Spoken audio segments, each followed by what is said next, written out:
терена през втората част съперника от Пазарджик и сега е една добра възможност за футболист с ляв крак.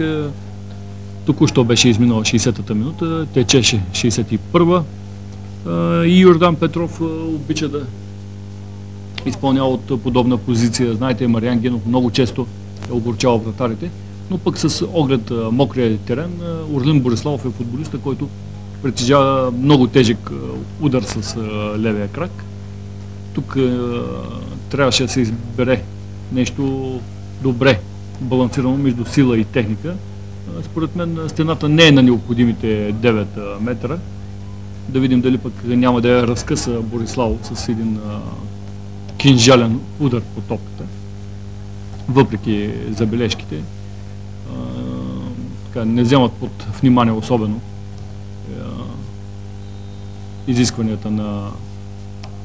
Точно това се получи. Коварен на рикошет. Вратарят Кузманов също не беше подготвен за топката.